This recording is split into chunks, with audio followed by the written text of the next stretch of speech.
Area, तो area क्या होता है लेंथ इंटू ब्रेथ, तो लेंथ कितना था l, अब ब्रेथ कितना था x। तो खुद सोच, सो फील्ड की बात कर रहे हैं इसलिए मैं डायग्राम बना के रखे हैं, मिटाया नहीं है कि कंफ्यूजन ना हो। दो या एक, तो बोलोगे दो, तो एक सरफेस के लिए एरिया lx, तो दूसरे के लिए भी क्या होगा lx, तो टोटल एरिया क्या हो जाएगा 2lx, टोटल एरिया क्या हो जाएगा 2lx।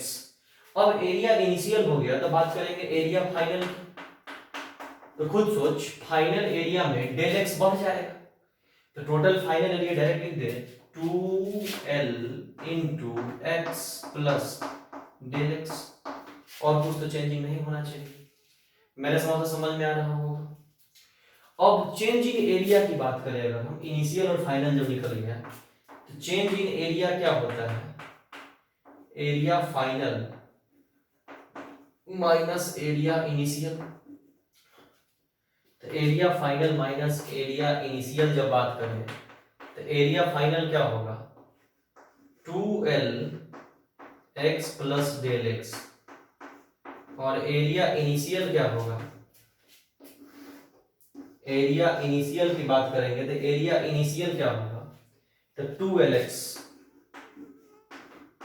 इसमें तो कोई दिक्कत नहीं, सॉल्व करिए तो del a change in area क्या हो जाएगा 2lx, गुना कर दो 2lx plus 2l dx, 2l del x minus 2lx, तो 2lx से 2lx कट के change in area 2l del x हो जाएगा। खुद सोच यहाँ जो वर्क डन एक्सटर्नल जो आया था इसको हमने इक्वेशन फर्स्ट माना था, मान ले, तो यहाँ 2l डेल x के जगह पर चेंज इन एरिया पुट कर दे तो वर्क डन एक्सटर्नल क्या निकल जाएगा, वो वर्क डन एक्सटर्नल निकल गया s surface tension into del a, और डेल a का वैल्यू याद रखिएगा 2l डेल x, इसमें तो कोई दिक्कत नहीं होगा।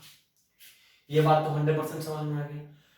अब वर्क डन जब आ गया तो बता यहाँ जो एक्सटर्नल वर्क डन है वही सरफेस एनर्जी, इसमें मेरे समझ से कोई दिक्कत नहीं होगा। तो यहाँ पर क्या लिखेंगे, this work done becomes equal to increase in surface energy, this work done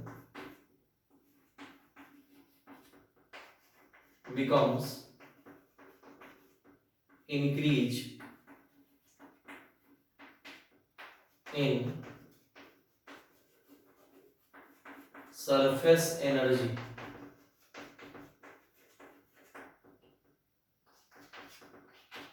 so this work done becomes increase in surface energy, मतलब यह वर्क डन जो है वह सरफेस एनर्जी के बराबर होगा। ठीक, तो जब यह वर्क डन सरफेस एनर्जी के बराबर होगा, इसमें मेरे समझ से कहीं कोई दिक्कत नहीं होना चाहिए, यहाँ तक का बात क्लियर होगा। तो खुद सोच लो डेल यू इक्वल टू क्या हो जाएगा, surface energy equal to S del A, तो खुद सोच सरफेस टेंशन का एक नया फॉर्मूला निकला, surface energy by surface area, यानी S equal to U by A या S equal to del U by del A, यानी सरफेस टेंशन का एक नया फॉर्मूला निकल गया सरफेस एनर्जी बाई एरिया, यानी joule per metre square unit. ठीक है, मैंने सामने बहुत तोड़ करके एक्सप्लेन कर दिया सरफेस एनर्जी को, आपको बच्चे इसमें कहीं कोई दिक्कत नहीं होना चाहिए, बहुत सिंपल वे में एक्सप्लेन किए हैं, इससे सिंपल मैं हमको नहीं लगता कि इस टॉपिक को एक्सप्लेन किया जा सकता है, मेरे समझ से पूरा क्लियर होना चाहिए। आप इसको लिख लीजिए, फिर क्वेश्चन करवाते हैं, फिर आइए एडवांस का भी क्वेश्चन करवाएंगे, पहले जल्दी इसको कंप्लीट कर लीजिए।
चलो हम लोग क्वेश्चन करते हैं, ठीक, कुछ कुछ सिंपल सिंपल क्वेश्चन।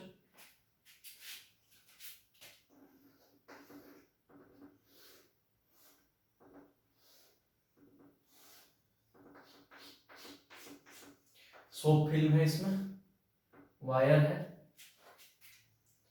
वायर का लेंथ मान लो दे दिया है 10 सेंटीमीटर, इस पार्ट का लंबाई भी 1 सेंटीमीटर और फोर्स अप्लाई हुआ इस पार्ट में भी जो गया है वो भी 1 सेंटीमीटर ही बना है, ठीक।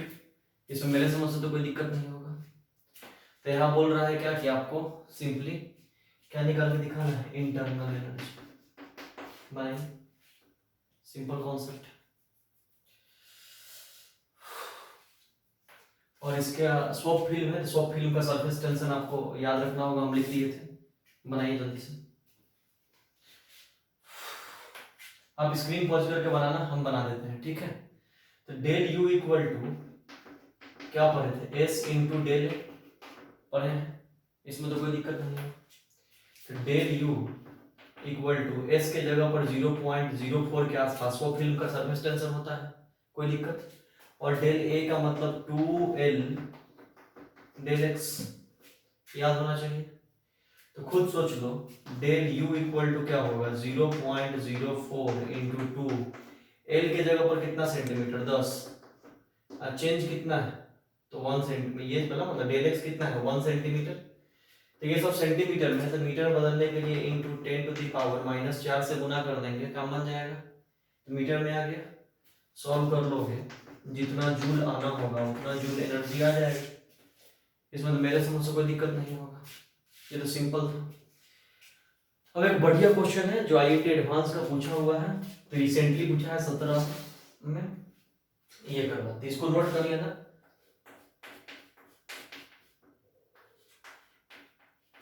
छह नंबर का सवाल था ये, अभी जो देने जा रहे हैं, ठीक, थोड़ा सा ट्रिकी था, ऑप्शन के अकॉर्डिंग बनाना पड़ता है। IIT का क्वेश्चन ट्रिकी था, बताएंगे ऑप्शन के अकॉर्डिंग कैसे बनाना है। चलो पहले क्वेश्चन देखते। मान लो एक लिक्विड का ड्रॉप है जिसका रेडियस दे दिया है 10 टू दी पावर -2 मीटर, ठीक। ये लिक्विड का ड्रॉप डिवाइड हुआ है डिफरेंट पार्ट्स में।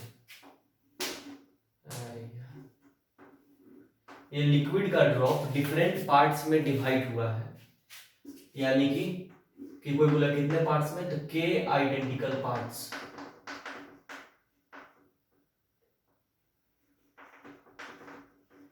के आइडेंटिकल पार्ट्स में डिवाइड हुआ है, ठीक, डिवाइडेड इनटू के आइडेंटिकल पार्ट्स, कोई दिक्कत। ये लिक्विड का ड्रॉप तो डिवाइड हुआ, r इक्वल टू 10⁻² मीटर है, के आइडेंटिकल पार्ट में डिवाइड हुआ है, मान लो ये लिक्विड है, ये लिक्विड है, के आइडेंटिकल पार्ट्स में डिवाइड हो गया, इसमें मेरे समझ से तो कोई दिक्कत नहीं होगा, रेडियस है, ये सब बात भी एकदम समझ में आ रहा होगा।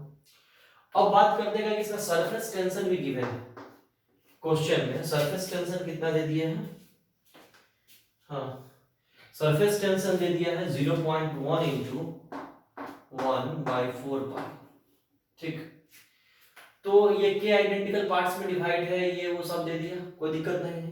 अब के का वैल्यू भी दे दिया है, के का वैल्यू दे दिया है 10 का पावर अल्फा, ठीक। तो क्वेश्चन बोल रहा है क्या कि find alpha, find alpha. IIT ने पूछा था, बड़ा सिंपल है, देखते हैं कितना बच्चा कर पाता है, करो कोशिश करो, स्क्रीन पॉज करके तुम कोशिश करना।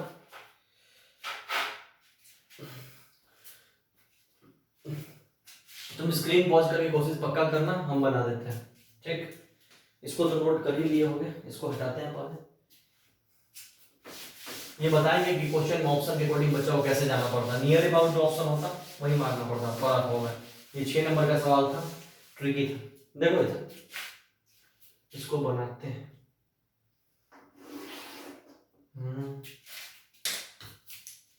चलो बनाते हैं इसको, देखो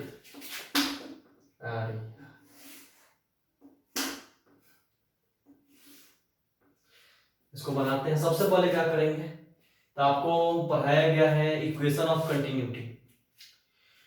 उसे बताया गया है इनिशियल स्टेट का वॉल्यूम और फाइनल स्टेट का वॉल्यूम सेम होता है लिक्विड के केस में, तो volume initial equal to volume final. तो वॉल्यूम इनिशियल और वॉल्यूम फाइनल जब सेम होगा, ये चौक बड़ा मोटा चलता है, देखते हैं चौक से, तो वॉल्यूम इनिशियल और वॉल्यूम फाइनल जब बराबर होगा तो इनिशियली इसका वॉल्यूम 4/3 पाई आर क्यूब होगा, ठीक, और फाइनल वॉल्यूम क्या होगा तो के, और मान लो इस पार्ट का रेडियस को हमने स्मॉल आर मान लिया, छोटा ड्रॉप के रेडियस को स्मॉल आर मान लिया, बहुत सारा पार्ट्स में बटा हुआ है क्या आइडेंटिकल ड्रॉप में, तो K into 4/3 pi small r cube.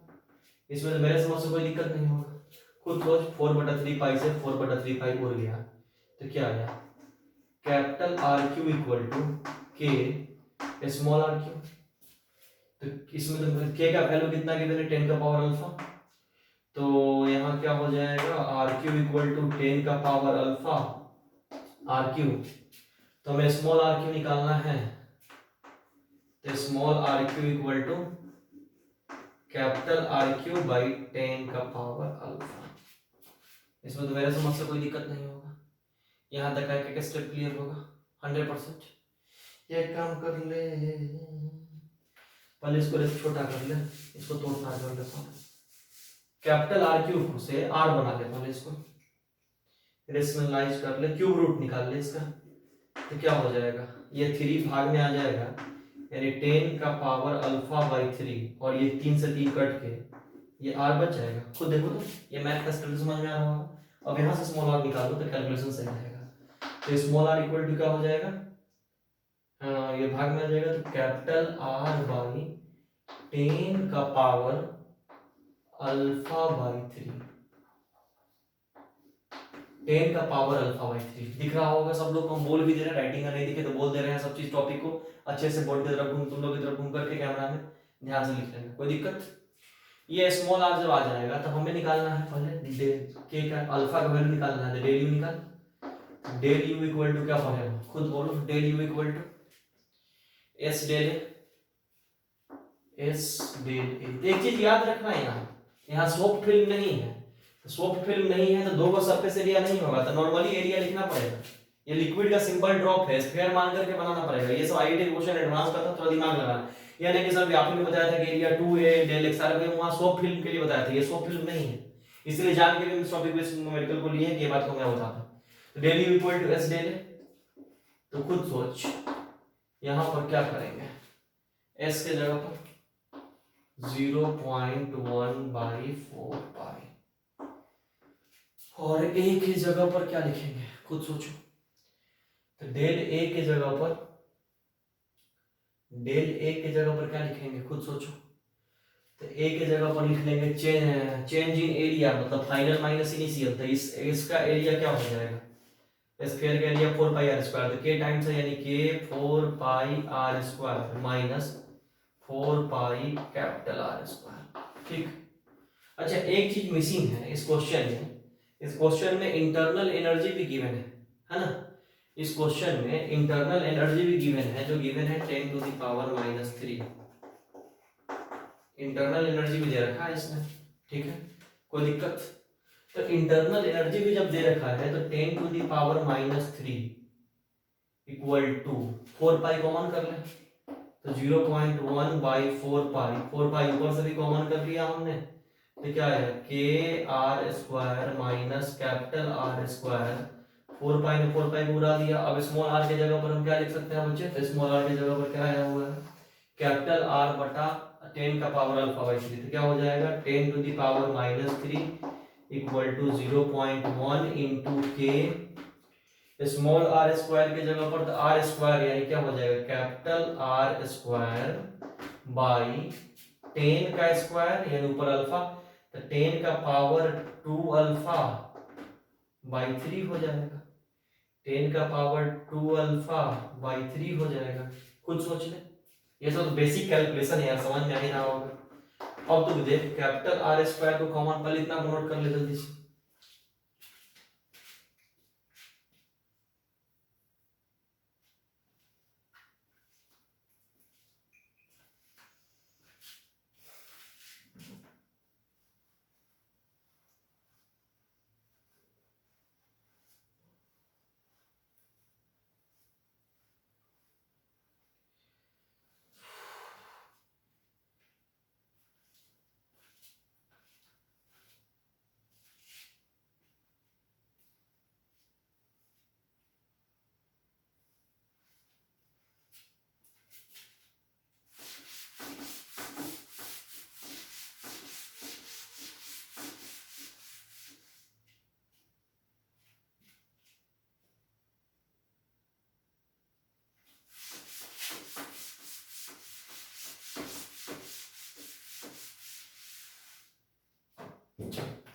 अब तो गौर कर, यहां से क्या कर लेंगे, 10 टू द पावर -3, 0.1 को 10 टू द पावर -1 भी लिख सकते हैं इसको। ऊपर से आर स्क्वायर को कॉमन कर लेते हैं, ठीक, आर स्क्वायर कॉमन कर लिए, बचा के के जगह पर गिवन था data 10 to the power alpha, तो उसको पुट कर दीजिए, तो 10 to the power alpha into R square common किए तो 1/10 to the power 2 alpha by 3, 2 alpha by 3 -1। अब आप गिवन खुद देखो, r का वैल्यू भी 10 टू द पावर -2 है, तो स्क्वायर करेंगे तो -4 हो जाएगा, तो -3 equal to 10 to the power -1 into 10 to the power -4, क्योंकि r का वैल्यू गिवन है 10 टू द पावर -2, स्क्वायर किए -4। अब इसको ऊपर ले जाएंगे तो माइनस में आ जाएगा, यानी 10 का पावर अल्फा इंटू 10 का पावर -2 अल्फा, 10 का पावर अल्फा इंटू 10 का पावर -2 अल्फा बाई 3 और -1, तो बेस से पावर ऐड कर दीजिए, तो यहाँ क्या हो जाएगा 10 का पावर -3 या -1 और -4 -5, तो बटा मिलेगी तो 10 का पावर -5 इक्वल टू क्या हो जाएगा इधर 10 का पावर अल्फा -2 अल्फा बाई 3 -1, ठीक। तब यहाँ पर कॉमन सेंस अप्लाई करो, तब क्या हो जाएगा, एलसीएम ले लो 3, तो 3 अल्फा -2 अल्फा, तो 1 अल्फा बाई 3। यहाँ तक में तो मेरे समझ से कोई दिक्कत नहीं होगा, 1 अल्फा बाई 3 हो जाएगा, दिख रहा होगा अलग बता रहा है, 10 का पावर 1 अल्फा बाई 3 -1 और ये -5 हो जाएगा, +5 हो जाएगा, तो -3 से +5 कट के +2 बच जाएगा, इक्वल टू क्या हुआ 10 का पावर 1 अल्फा बाई 3 -1। अब तो खुद सोच, ये -1 इधर जाएगा तो ये +1 होकर के ये 101 हो जाएगा, इक्वल टू 10 का पावर अल्फा बाई 3।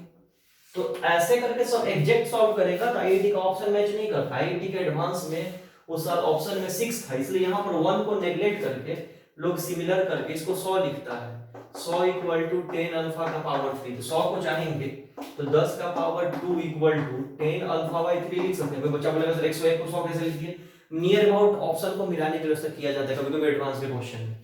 तो ये बेस सेम है, हटा देंगे तो पावर इक्वल कर देंगे, तो 2 इक्वल टू अल्फा बाई 3, तो क्रॉस गुना तो 6 इक्वल टू अल्फा, तो अल्फा का वैल्यू 6 आ जाएगा।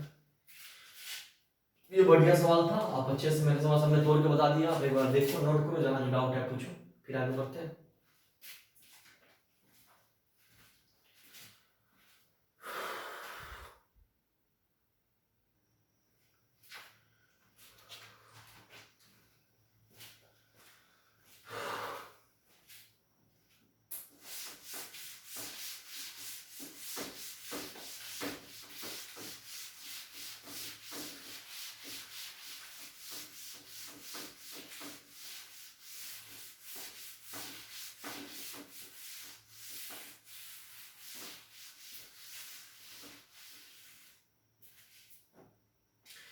अब बात करते हैं क्या बच्चों, excess pressure inside liquid, heading बना लीजिए।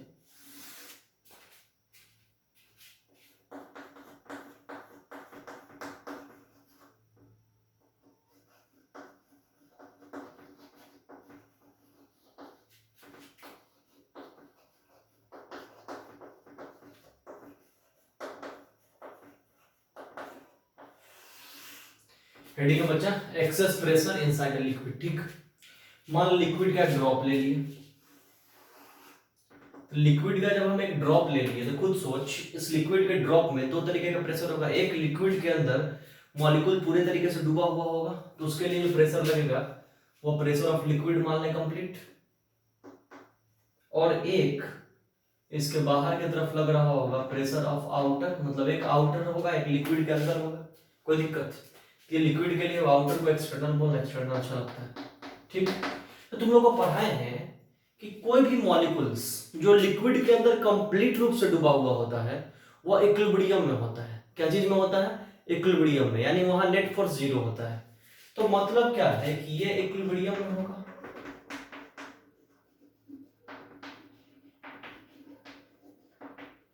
तो इसके इक्विलिब्रियम स्थिति को समझना पड़ेगा ढंग से, और वही चीज का डेरिवेशन करके फॉर्मूला निकालना पड़ेगा। तो इसका इक्विलिब्रियम कंडीशन को समझना पड़ेगा अच्छे से, इसका इक्विलिब्रियम कंडीशन कैसे लग रहा होता है। मान लो कि ये लिक्विड के अंदर की स्थिति को हमें दिखाना है, ठीक। तो लिक्विड के अंदर की स्थिति को दिखाना है तो सबसे पहले गौर कर, एक्सटर्नल फोर्स हर जगह से अंदर की तरफ लग रहा है।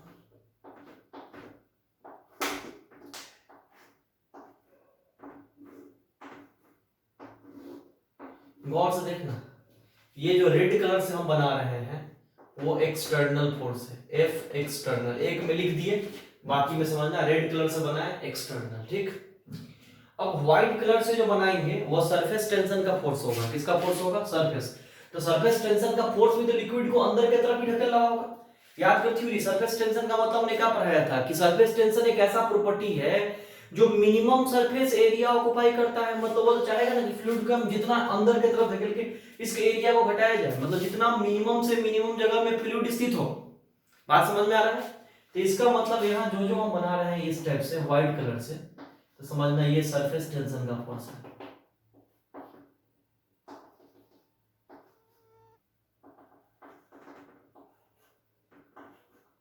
तो ये जो भी व्हाइट कलर से बनाए हैं मतलब ये एफ सरफेस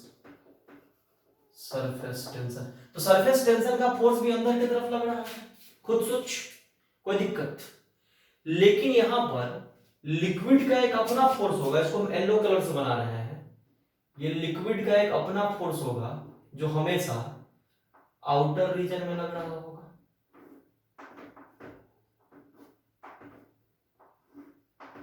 मतलब एक फोर्स आउटवर्ड, दो फोर्स इनवर्ड। ये जो फोर्स होगा वो लिक्विड का फोर्स होगा। मतलब मेरे बात को समझना कि इक्विलिब्रियम कैसे है। तो दो कहानी, लिक्विड का फोर्स अंदर से बाहर की तरफ लग रहा है, एफ ऑफ लिक्विड, और सरफेस टेंशन बाहर से अंदर और एक्सटर्नल भी बाहर से अंदर। और इस स्थिति में इक्विलिब्रियम का कंडीशन है। तो फटाक से यहां दिमाग आएगा कि एक फोर्स को दो फोर्स मिलकर बराबर कर रहा है तब इक्विलिब्रियम हो रहा है। इसका मतलब अंदर वाला फोर्स ज्यादा स्ट्रॉन्गर है बाहर वाले दोनों की तुलना में, क्योंकि ये दोनों मिलकर अंदर वाले को बैलेंस कर रहा है। मतलब कि अंदर वाले का प्रेशर ग्रेटर होगा बाहर वाले के प्रेशर की तुलना में। मतलब हम क्या बोलेंगे कि pressure of liquid is greater than pressure external.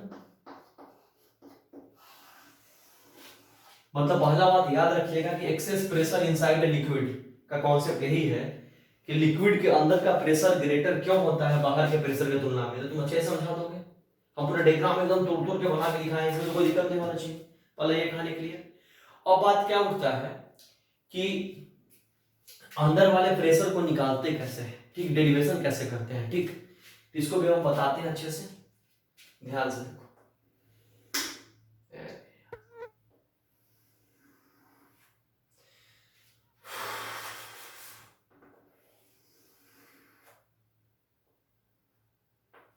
Pressure of liquid, मान लो लिक्विड का ड्रॉप ले लिया, प्रेशर ऑफ लिक्विड, कोई दिक्कत। इसके रेडियस को मान लेते हैं कैपिटल आर, ठीक, इसमें मेरे समझ से कोई दिक्कत नहीं होगा। अब मान लो कि ये लिक्विड का ड्रॉप थोड़ा सा एक्सपेंड हुआ, एज्यूम कर लो कि ये लिक्विड का ड्रॉप थोड़ा सा एक्सपेंड हुआ, थोड़ा सा फैल गया, बढ़ गया, और लिक्विड का ड्रॉप एक्सपेंड कुछ ऐसे हुआ।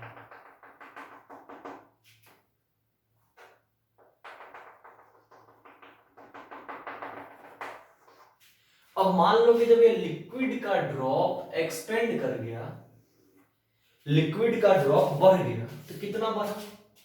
तो आर था, मान लो डेल्टा आर बढ़ गया, आर था और कितना बढ़ गया, मान लो डेल्टा आर बढ़ गया। इसमें मेरे समझ से तो कोई दिक्कत नहीं होगा। तो आर था, डेल्टा आर जब ये बढ़ गया, यानी कि हम यहां पर लिख सकते हैं कि R tends to R plus delta R हो जाएगा, इसमें कोई दिक्कत तो नहीं है। तो जितना एक्सपेंड किया इसके लिए वर्क डन निकालना पड़ेगा, work done by expansion. Work done by expansion.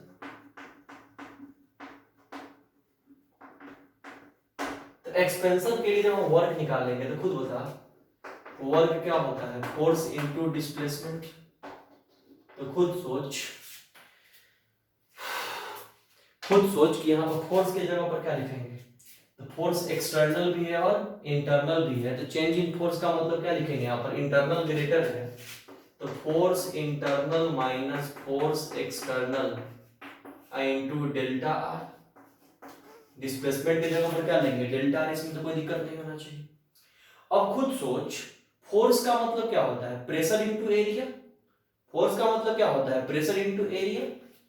तो क्या लिखेंगे, प्रेशर इनिशियल यानी लिक्विड का, प्रेशर ऑफ लिक्विड, ये लिक्विड मान लेना, फोर्स ऑफ लिक्विड, तो प्रेशर ऑफ लिक्विड, ठीक, लिक्विड एल लिख देंगे। और एरिया की बात करेंगे तो अंदर का एरिया क्या था, 4 pi capital R square, minus external की बात करेंगे तो pressure of external into area, तो हमें पहले दे ही रहा होगा 4 pi R square, change in radius delta are.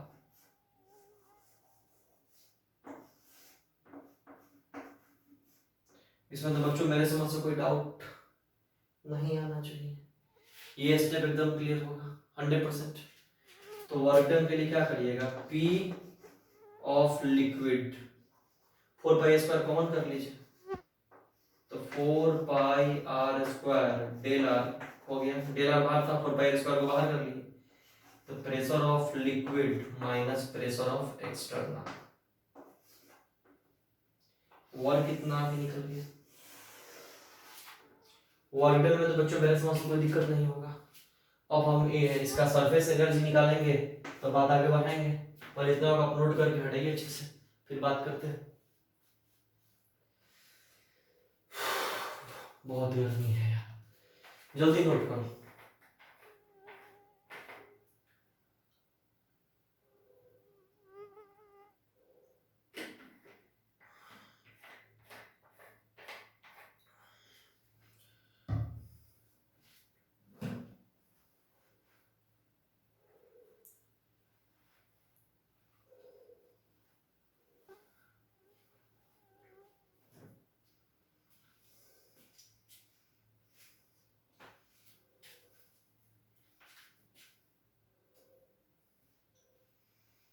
इसको स्क्रीन को पॉज करो, अच्छे से बनाओ फिगर हुआ।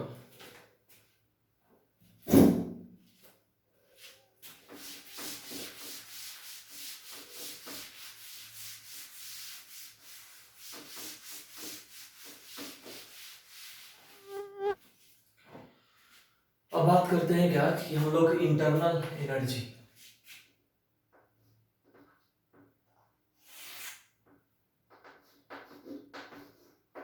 Internal energy equal to surface tension into क्या पढ़ाए थे बता, internal energy equal to surface tension into क्या पढ़ाए थे, change in area, surface tension into change in area. तो ये del U equal to S into change in area का मतलब area final minus area initial. बोलिए बात समझ में आ रहा होगा। तो खुद सोच यहाँ पर फाइनल एरिया क्या होगा और इनिशियल एरिया क्या होगा, खुद सोचो। तो फाइनल मतलब बाद में एक्सपेंड करके ये डेल्टा आर बढ़ गया, यानी कि रेडियस हो गया आर प्लस डेल्टा आर। बात बुझ रहे हो ना, इसमें तो कोई दिक्कत नहीं होगा। यानी क्या लिख सकते हैं देख,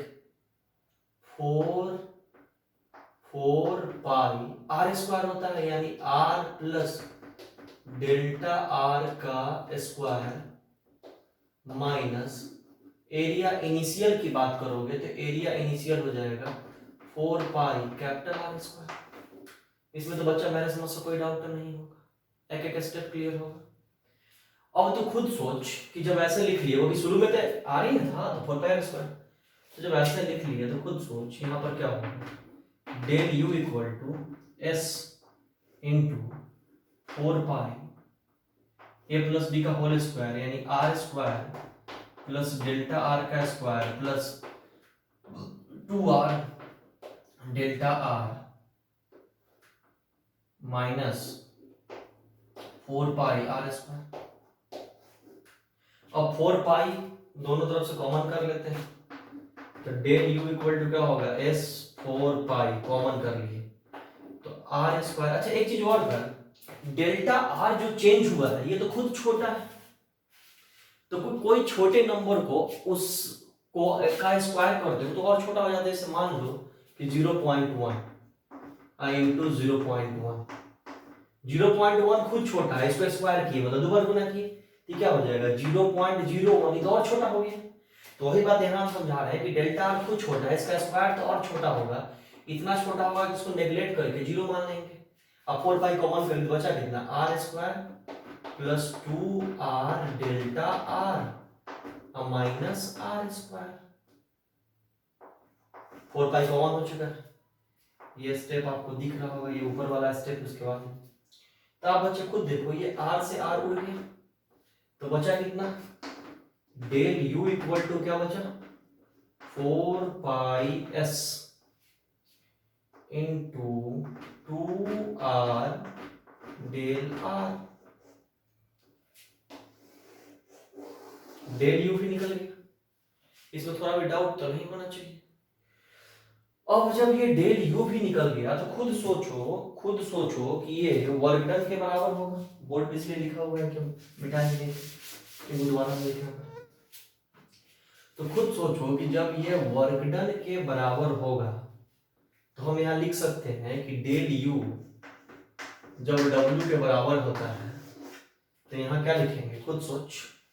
लिख लेते पहले डेल यू के डब्ल्यू की जगह पर, या डेल यू ऐसे करके लिख देना कि तुम्हें डाउट ना हो, W equal to del U. तो डेल यू के जगह पर पहले क्या लिखेगा 4 pi S 2r del R, 2r del R. ठीक,